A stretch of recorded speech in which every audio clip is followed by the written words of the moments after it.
Hello guys, welcome to psycho IAS. आज हम बात करेंगे आपकी स्ट्रेटजी की यूपीएससी 2022 के लिए।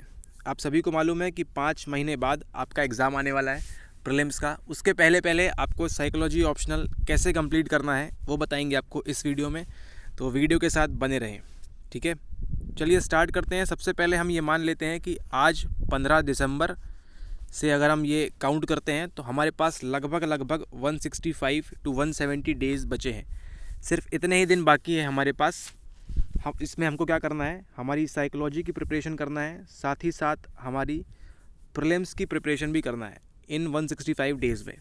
ठीक है, तो वो कैसे होनी चाहिए उसके बारे में बात करते हैं। तो लेकिन आपको ये ध्यान रखना है कि स्टार्टिंग फ्रॉम 15 दिसंबर आपके पास सिर्फ 165 डेज़ लेफ्ट हैं। ओके, और जो हमारे कोर्स वगैरह में हैं उनको बता दें कि उनका जो कोर्स है वो 26 जनवरी तक कंप्लीट हो जाएगा, है ना। तो उसके लिए आप निश्चित रहें। ओके, सबसे पहले बात करते हैं कि let suppose you have not touched even your optional. तो मान लेते हैं कि आप जीएस की आंसर राइटिंग में, एसए की आंसर राइटिंग में और प्रीलिम्स के लिए जो भी आप पढ़ाई कर रहे हो, इस चक्कर में आपने क्या किया है, अपने ऑप्शनल को बिल्कुल भी अभी तक नहीं छुआ है, एक बार उठा के भी नहीं देखा है। This is the first case. दूसरा केस ये है कि आपने सिर्फ एनसीईआरटी रीड कर ली है और आप कंफ्यूज्ड हैं कि आपको अगला क्या करना है। आपको नेक्स्ट स्टेप समझ में नहीं आ रहा कि एनसीईआरटी आपने पढ़ ली, लेकिन आगे क्या करें वो आपको समझ में नहीं आ रहा है। इसी के साथ साथ तीसरी बात यह है कि आपने सिर्फ हमारे कुछ वीडियोस देखे हैं, आपको अच्छे लगे, लेकिन फिर भी आप कंफ्यूज हैं कि आप कहाँ से स्टार्ट करें, कौन सी बुक पढ़ें, समझ में नहीं आ रहा। सिलेबस काफ़ी वास्ट लग रहा है, काफ़ी बड़ा लग रहा है। ठीक है, तो ये सीन भी आपके साथ हो सकता है। तो condition 1, condition 2, condition 3 and the last condition कि आपने सिर्फ एनसीईआरटी कंप्लीट कर ली है, बैरन भी कंप्लीट कर ली है और कोई दूसरी किताब भी आपने कंप्लीट कर ली है, स्मारक स्वयं, या आपने जो भी साइकोलॉजी के सब्जेक्ट से आपकी स्टैंडर्ड बुक्स हैं उनको पढ़ लिया है, लेकिन फिर भी आप कंफ्यूज्ड हैं कि अब आंसर राइटिंग कैसे करें। ठीक है, क्योंकि वो आपको नंबर दिलाएंगे आपकी आंसर राइटिंग। तो इन सब चीज़ों को लेकर आप कंफ्यूज हैं। तो हम इन 4 केस के लिए बात करेंगे। तो जो भी आगे बात होगी इन 4 केस में, अगर आप किसी भी ब्रैकेट में आते हैं, इन 4 ब्रैकेट में, तो आपके लिए ये कारगर सिद्ध होगी। ठीक है, it will work for you. Okay, सबसे पहले क्या करना है आपको, simply drop everything for GS and prelims. Starting अभी आप ये वीडियो देख रहे हैं, ये वीडियो देखने के तुरंत बाद से ही आपको अपनी जीएस एंड प्रीलिम्स की जो भी आप पढ़ाई कर रहे हैं उसको तुरंत रोक देना है। ठीक है, इसके लिए आपको कुछ भी नहीं पढ़ना है अभी के लिए, क्योंकि आपका साइकोलॉजी पूरा बाकी है। ओके, आपको तुरंत ही रोक देना है जीएस एंड प्रीलिम्स की प्रिपरेशन। इसके बाद now is the time to finish your optional completely. अभी आपके पास जो समय है, ठीक है, इसमें आपको क्या करना है, आपका जो ऑप्शनल है उसको पूरी तरह से कंप्लीट कर लेना है। आपका paper 1 basic psychology, paper 2 applied psychology, आपको इन 165 डेज़ के अंदर अंदर कंप्लीट कर लेना है। ठीक है, क्योंकि यही जो ऑप्शनल है ये आपको दिलाएगा नंबर। ठीक है, ये आपको चमकाएगा सूरज की तरह। ठीक है, ऑप्शनल के बेसिस पे, क्योंकि आप सभी को मालूम होगा कि जो जीएस 1, 2, 3, 4 में नंबर्स आते हैं वो लगभग सबके मार्जिनल एक से ही रहते हैं। 19-20 का फ़र्क होता है या 15-20 नंबर्स का फ़र्क होता है, लेकिन जो डिफरेंस पैदा करेगा आपकी रैंकिंग में, है ना, और आपके कैडर में, जो भी कहें आप, तो वो आपका करेगा ऑप्शनल। ठीक है, तो आपको जीएस एंड प्रीलिम्स को ड्रॉप कर देना है तुरंत ही। और अगर आप सेल्फ स्टडी कर रहे हैं, ठीक है, तो आपको कम से कम ये फिनिश करना चाहिए 30 फेब के पहले और 5 मार्च के पहले। मतलब आपका साइकोलॉजी का सिलेबस कंप्लीट हो जाना चाहिए 30 फरवरी और 5 मार्च के पहले। ये बात का आपको ध्यान रखना है। ओके, अब ये स्ट्रेटेजी उनके लिए है जो खुद से पढ़ रहे हैं, खुद से पढ़ाई कर रहे हैं, खुद की बुक कर रहे हैं, नेट पे सर्च कर रहे हैं, यहाँ वहाँ से अपने प्रयासों में लगे हुए हैं, तो उनके लिए है ये। ठीक है, तो आपको मालूम है कि आपकी जो भी आंसर राइटिंग है उसको साइकोलॉजी से संबंधित जो भी है वो करते रहना है, और जो साइकोलॉजी से संबंधित नहीं है, रिलेटेड नहीं है, उसको आपको बिल्कुल भी टच नहीं करना है। अभी कितने दिनों के लिए वो बताने वाले हैं, अभी कुछ ही मिनटों में। ठीक है, आपकी हर एक आंसर राइटिंग, हर एक जीएस का पोर्शन आपका स्टॉप हो जाना चाहिए तुरंत के तुरंत, अभी के अभी। क्योंकि अगर आपने अभी ऑप्शनल को ध्यान नहीं दिया तो ये आपको हार्म करेगा आपके प्रीलिम्स के बाद। ठीक है, सबसे पहली कंडीशन है कि आप रोज़ 8 से 10 घंटा दीजिए, ठीक है। आज से 15 दिसंबर से स्टार्ट होते हुए आपको रोज़ 8 to 10 आवर्स देना है, ताकि आप इजीली कंप्लीट कर लेंगे अपना सिलेबस 15 फरवरी तक। ओके, इसमें आपकी एनसीईआरटी रीडिंग प्लस बैरन की रीडिंग प्लस गूगल में जो भी सर्च करेंगे प्लस और आंसर राइटिंग, ये सब इंक्लूडेड होना चाहिए उसमें, ठीक है, तभी ये वर्क करेगा। ओके, तो ये सब आपका कंप्लीट हो जाना चाहिए 15 फरवरी के पहले। Okay, now next is if you study one subject along with, अगर आप कोई एक सब्जेक्ट पढ़ते हैं साइकोलॉजी के साथ साथ, तो आपका कंप्लीट होना चाहिए सिलेबस 30 फरवरी तक। यहाँ पे सिलेबस मींस साइकोलॉजी के सिलेबस की बात हो रही है, ठीक है। आपका जो सिलेबस है, अगर आप साइकोलॉजी के साथ साथ कोई दूसरा सब्जेक्ट जैसे लेट्स सपोज ज्योग्राफी या फिर इकोनॉमी या फिर एथिक्स, जो भी आप कर रहे हैं, अगर वो कर रहे हैं साइकोलॉजी के साथ, तो आपका कंप्लीट हो जाना चाहिए कब तक? 30 फरवरी के पहले तक। ओके, तो जो भी आप पढ़ें वो 30 फरवरी के पहले अपना साइकोलॉजी सिलेबस कंप्लीट कर लें। Okay, now next is if you study 2 subjects, अगर आप 2 सब्जेक्ट पढ़ते हैं साइकोलॉजी के साथ साथ, तो आपको एनी हाउ 5 मार्क्स तक ख़त्म कर लेना है साइकोलॉजी का सिलेबस। ओके, साइकोलॉजी का सिलेबस स्टेट करते हुए इसका मतलब पेपर 1 एंड पेपर 2 दोनों की बात हो रही है, ठीक है। तो ये आपको कंप्लीट कर लेना है 5 मार्च तक। अगर आप साइकोलॉजी के साथ साथ कोई दूसरे सब्जेक्ट भी पढ़ रहे हैं जो आपको लगता है कमज़ोर है, जैसे मोस्टली इकोनॉमिक्स होता है या फिर आपका कुछ हिस्ट्री वगैरह है जिसमें आपको लगता है वीक एरियाज़ कुछ हैं, अगर वो कंप्लीट कर रहे हैं आप मेंस के पर्सपेक्टिव से, तो करिए, लेकिन वो डिपेंड करता है आपके ऊपर, आपकी कैपेबिलिटी के ऊपर। लेकिन आपके लिए बेस्ट ऑप्शन जो है वो ये है, आपको रोज़ 8 से 10 घंटा कंटिन्यूसली देना है साइकोलॉजी के लिए, ताकि आप इजीली 15 फरवरी तक इजीली कंप्लीट कर सकें अपना कोर्स, ठीक है।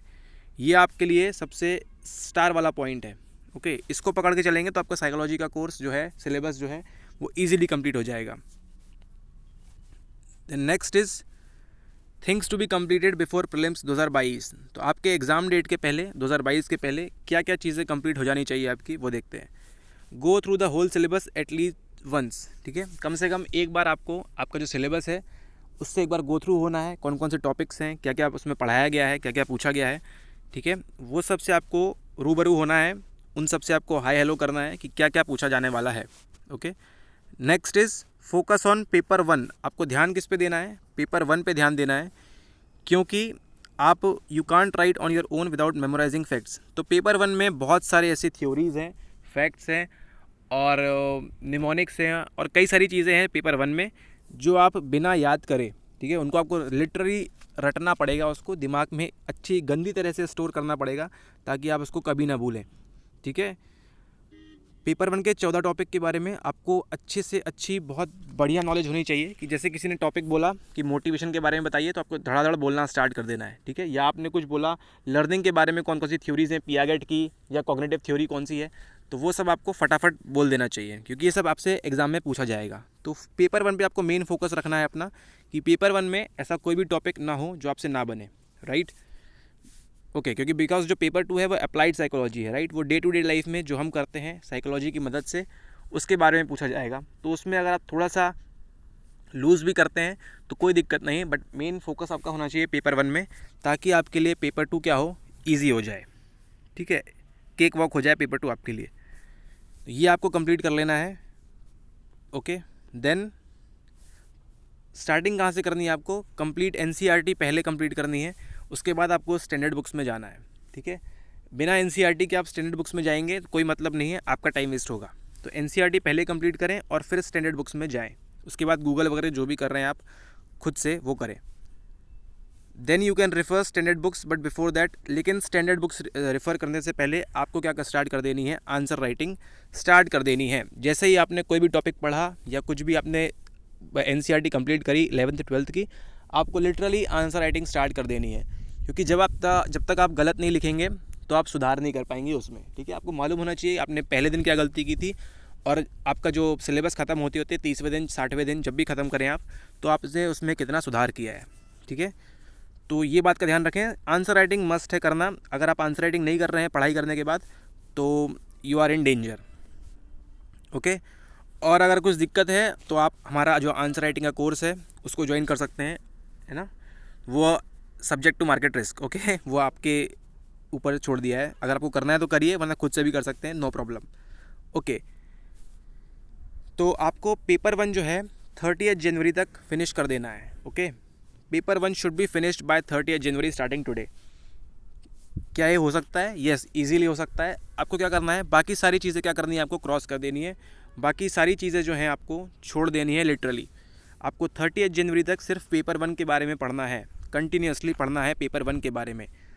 ओके, पेपर 1 कंप्लीट करने के बाद आपको क्या करना है, PYQs ट्राई करना है प्रीवियस ईयर के। ठीक है, हमारे कुछ वीडियोज़ हैं वो देखना है जो आपको लगता है यूज़फुल है, ताकि आपकी अंडरस्टैंडिंग और भी बढ़िया हो PYQs को लेके, और जो रिसर्च मेथड्स हैं और जो भी कोर्सेज हैं हमारे उनको लेके। ठीक है, जो भी वीडियोस डले हुए हैं यूट्यूब पे उनको। तो पेपर 1 आपको फिनिश करना है 30 जनवरी तक एनी हाउ। ठीक है, तो ये वीडियो देखने के बाद आप सब कुछ बंद कर दीजिए, उठाइए अपनी साइकोलॉजी की बुक और शुरू हो जाइए। नाउ अब बात करते हैं पेपर 2 की, कि पेपर 2 में हमको कैसे करना है। स्मारक स्वयं आपको पढ़ना है।